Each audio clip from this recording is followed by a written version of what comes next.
So today we thought of discussing meditation,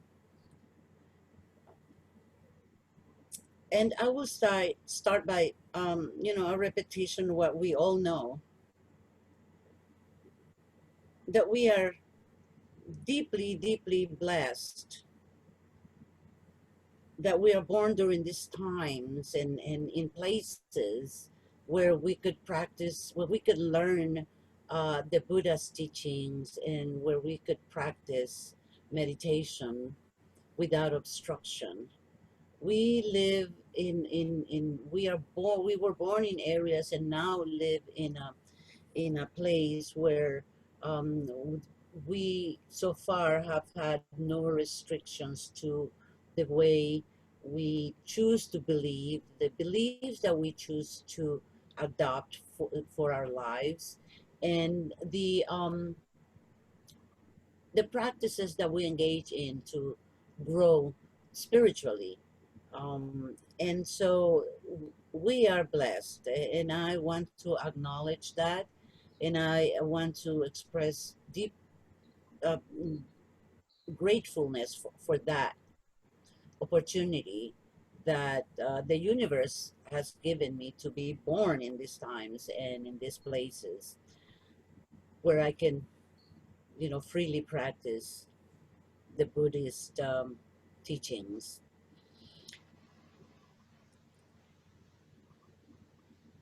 In the DTO is a wonderful outlet where we have made it possible for us to learn, to deepen our understanding of the Buddha's teachings, the sutras, the history of Buddhism, and how come in touch with many, many sages whom throughout history have uh, gifted humanity with wonderful insight and methods to increase our understanding, our ability to connect to one another, and to be connected with earth and heaven, and to be part of a unity that, even though um, seems separate and individual, in reality, we are interconnected in a sort of an intranet. And so the DTO has given us that. And that's another blessing. That's another wonderful source of joy for me. And I hope it is for everyone else that has ever come through the DTO program. In the DTO, I have met wonderful people, very, very smart people, very sensitive people, extremely knowledgeable people, and people who are curious and hungry to advance, hungry to learn more, hungry to acquire more skills, to grow the skillfulness, to become better person for themselves and for the people um, we love, but the people we don't love, just for the people around us and the planet. So we have gained insight in how to apply all the teachings of the Buddha into our lives. We have learned in the suttas, we learn that there are behaviors that will be conducive to uh, betterment, liberation from suffering, liberation from anxiety, liberation from the chuckles of desire and craving. So that is knowledge that we have acquired with each other. We have learned from each other by listening to each other, um, give our Dharma talks, give our book reports, and share our experiences within the DTO, in our retreats. In every way, we connect with each other, the DTO has been a tremendously learning and self-development instrument. At least for me, that's the way it has been. And again, I repeat, I hope that that's the way it's been for everyone else that has come through the DTO. So, as part of our practice in the DTO and as it is in the Buddhist world, meditation is a mainstay for internalizing that growth, that learning, that knowledge, and for exteriorizing our skillfulness, our compassion, our generosity, our understanding of our own humanity and the humanity of everyone else. The respect for life in general, like Thich Nhat Hanh and the Buddha and all the sages say, life for in every living being must be respected. And we learn how to apply that, actually live it through meditation. You know, Bhikkhu Bodhi always remarks that knowledge without practice is hollow, is useless. And practice without knowledge is like driving a car going from one city to another, not knowing where it is, not having a roadmap, not having, and not even knowing what city we're going to. And so he says, it's like it's like driving, and for anyone that doesn't know where they're going, anywhere seems the place. Anywhere seems like the right place. And so when we practice without knowledge, is like that.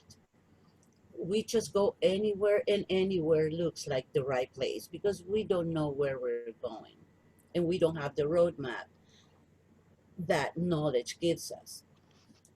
Now we have the knowledge. I hope we do. I hope I do. Sometimes I think I do. Sometimes I think I just lost it. It just disappears. It's um, elusive because, like I have said, Fernando has heard me say this many times. Sometimes I think I got it, and then suddenly it's like, what? No, I didn't really. It's like, what happened? I realized that my understanding was kind of off, and but we do have the knowledge. We have the basic knowledge for our um, of the Buddhist teachings that give us guide our vehicle towards some place, some destination, um,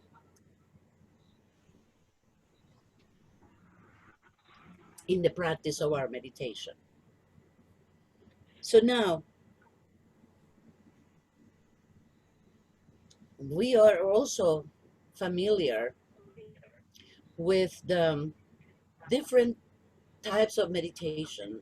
Right now, if you go on the internet and you Google meditation, you will see, I don't know how many millions of thousands of sources of meditation that you can go into, and each one claims to be the one, the best, the this and the that, and so there are so many different outlets, so many different forms of meditation. Um, and we have guided meditation, we have self whatever rewarding meditation, and we have um, health related meditation, and I mean, you name it. I don't have to go through a whole list because it's endless.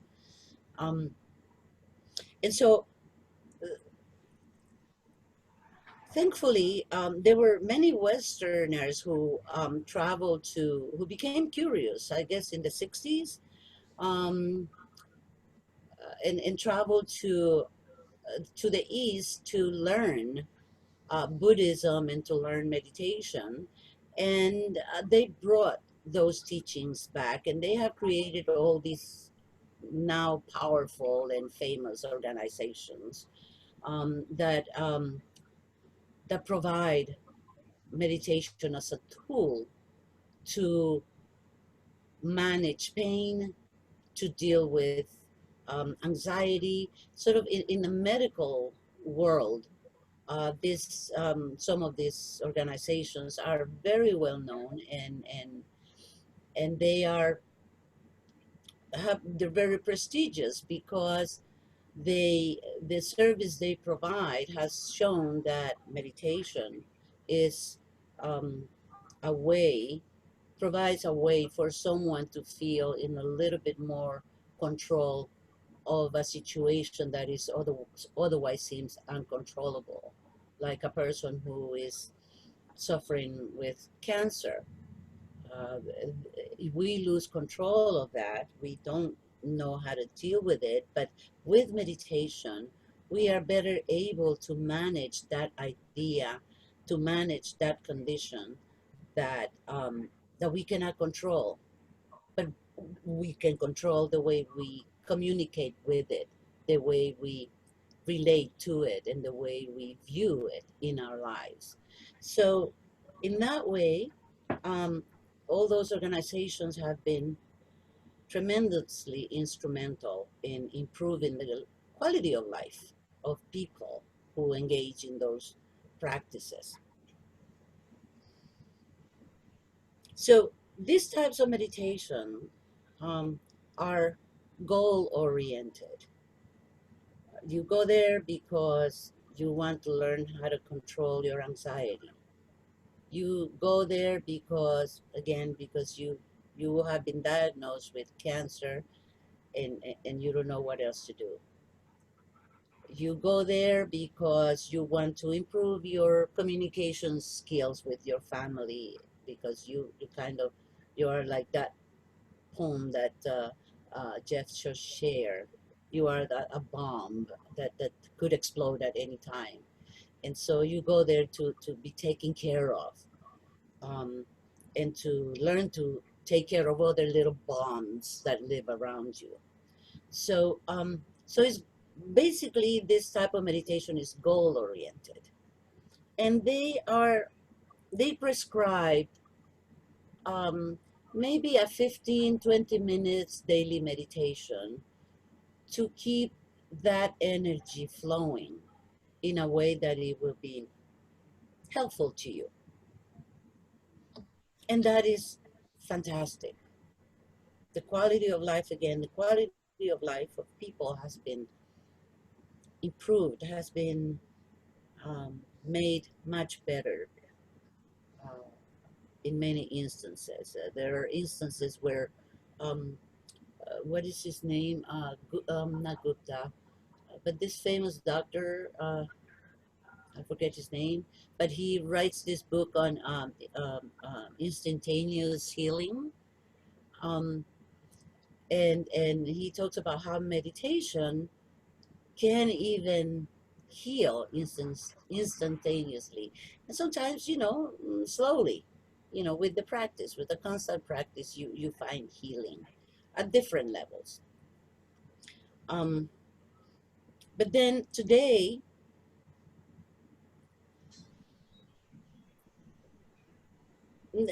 so there is another type of meditation that is not necessarily goal oriented.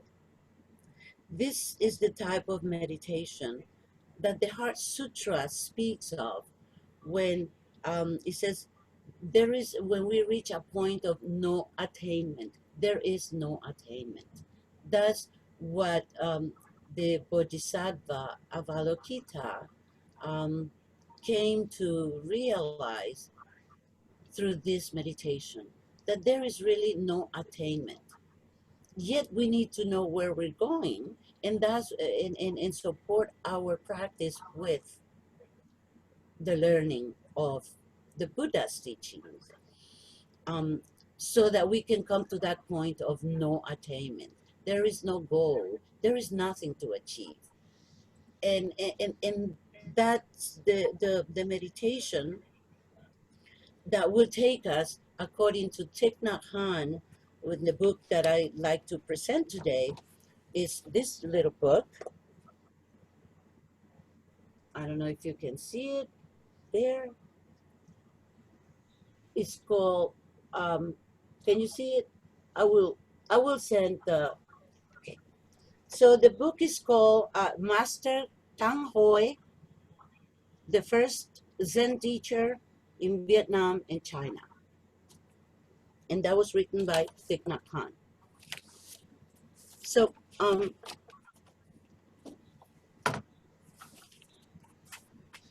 I lost my train of thought.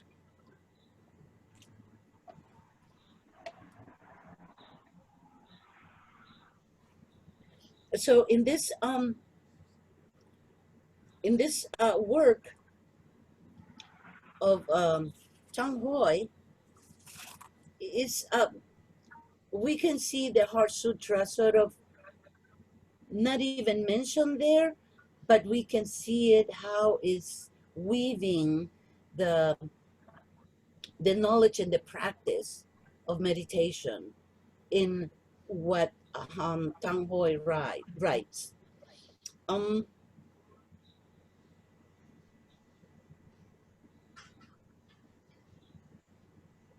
so according to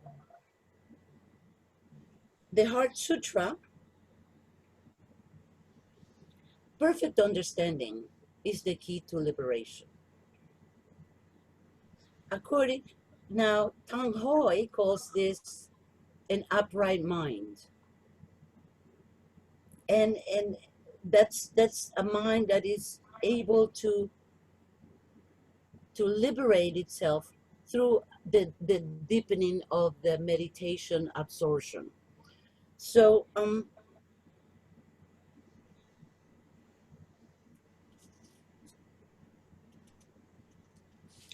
so the this second type of meditation, not the one that is geared towards health and self-improvement and improvement of relationships, but um, the one that will be the one that has no attainment, has no goals. Um, it takes more than just a cursory knowledge of the Buddha's teachings. And I think we have a little bit more than cursory knowledge of the Buddha's teachings. Some of us have repeated the 4 years of study like 3, 4 times, read those books and reread them and heard everyone and given Dharma talks and discussed the books. So our knowledge level um, of the Buddha's teachings, I would think, is a little bit deeper than just cursory. So, and this is what it takes to go deeper into the meditation practice, because the knowledge base, we need to now um, bring it at par with the practice, because again, practice with knowledge without practice is nothing, and practice without knowledge will take you nowhere. You will just get lost.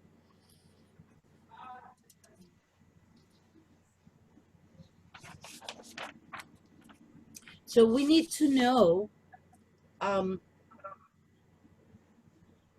with the studies that we have gone through, we have also developed, we need to have, it has helped us have an understanding of sila and samadhi and panya.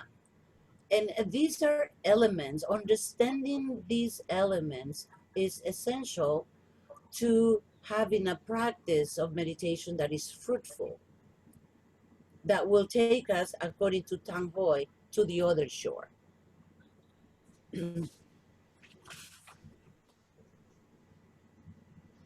So the practice, this practice of this type of meditation requires effort. You know, remember the Noble Eightfold Path, right effort. Um, and it produces, this effort produces more than relaxation, it produces concentration. So this type of meditation is not to relax or to distract um, or to again reach a goal, but to be able to concentrate and to be able to reach those levels of depth within ourselves, and maybe even reach our substratum, reach that storehouse, that place where those seeds of um, uh, those seeds live, the seeds that Thich Nhat Hanh talks about, um, the wholesome seeds and the unwholesome seeds, they are there, and we reach that level through this type of meditation, not the Western type, but actually the concentration type of meditation that Tang Hoist talks about.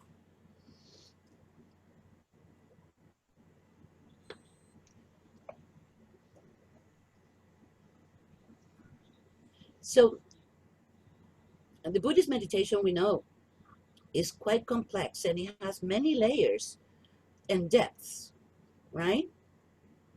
And it requires knowledge and effortful practice. So then it becomes, so for them to become effortless.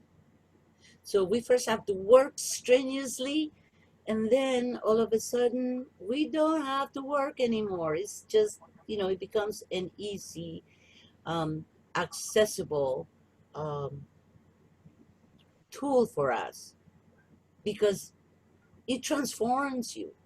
It really goes in and digs out everything that you that you want to get rid of, and things that you want to improve and want to highlight and want to be better at. It just takes you there. It takes you to the other shore, and it's a wonderful experience. And I was telling Greg, I was really, really joyful when we were talking about this, because I'm saying, I know it can happen. I have been there. I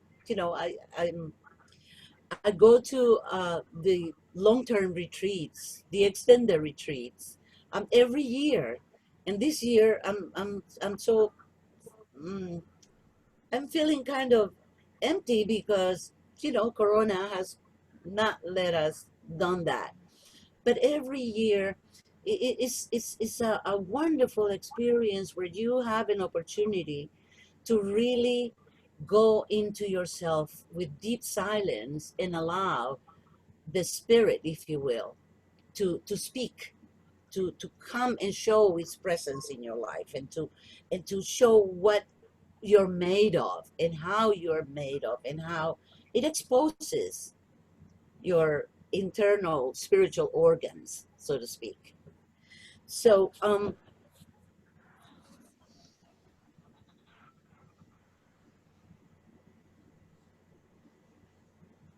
so in order to get up to get to this point of fruitful practice,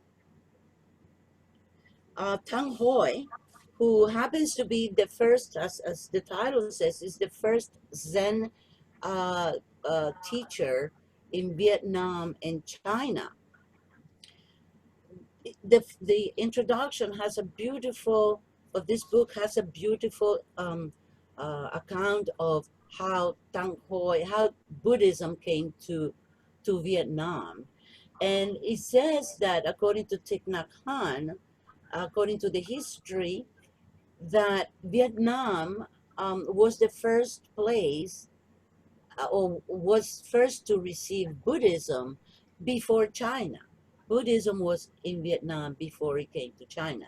Of course, at the time, Vietnam was a territory of China, but it was in such a remote place compared to mainland China, or to the capital, the kingdom, or the emperors, whatever, that it was like a separate world. And that was the first port where Indian ships would come to bring and to take spices and products and all kinds of merchandise. And with it came the Indian monks. They came to Vietnam first, and they established monasteries there. And uh, Tang Hoi was came to from another city into that port city, and became um, acquainted with the Buddhist monk, and befriended him, and that's how he started to learn. And he learned both the Mahayana and Theravada traditions, so he was extremely well versed. And then he started to translate sutras, and he translated this sutra of um, the meditation that takes you, the virtue that takes you to the other shore, or something like that. I can remember the exact title of the sutra, but in there, okay, so he wrote the unlimited virtue of meditative concentration that takes us to the other shore. He translated this from Sanskrit into Chinese.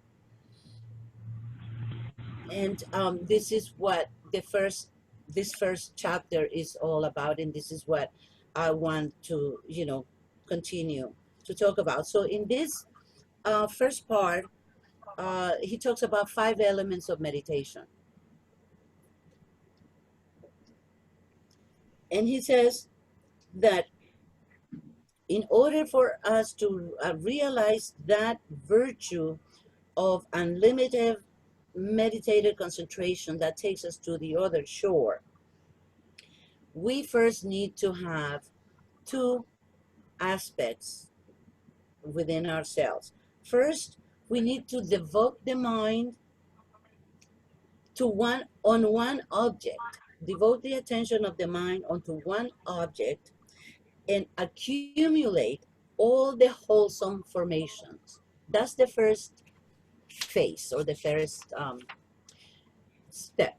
Then second, we need to use these wholesome mental formations to eliminate the impurities that are still clinging to our minds. The impurities, Tang Hoi calls the garbage of the mind. And the impurities are, the five hindrances, right? And everything that derives from them. So he says, so there are the 5 whole elements, according to Tang Hoi, are initial thought, subsequent discursive thought, joy, happiness, and one pointed mind. So initial thought is the first thought that comes to mind when we decide, when we sit on the cushion. The first thought, and the second part of subsequent discursive thought are part of right thought or right thinking of the Noble Eightfold Path. So we, in this right initial thought, we identify the object, we direct our attention to the object, and we contemplate the object with the intention of understanding the object. So we don't just contemplate, our intention is there to understand it. Thich Nhat Hanh likens this to a butterfly that settles on a flower and gives it the attention, gives attention to the flower. Then subsequent discursive thought, in this thinking, we contemplate more deeply and onto the object of meditation, and we look at it in detail. We don't just contemplate it and understand it, Now we look at it in detail. And so this is called, this is one of the 7 factors of awakening, which is the investigation of phenomena. Those are 2 initial aspects to develop a fruitful meditative state. Then come joy and happiness. And Thich Nhat Hanh and Tang Hoi says, we as practitioner must learn how to generate joy. Joy that doesn't come from outside, joy that doesn't come from stimulus that we receive, but joy that is produced from within ourselves just because we are breathing. The breath is our object of joy.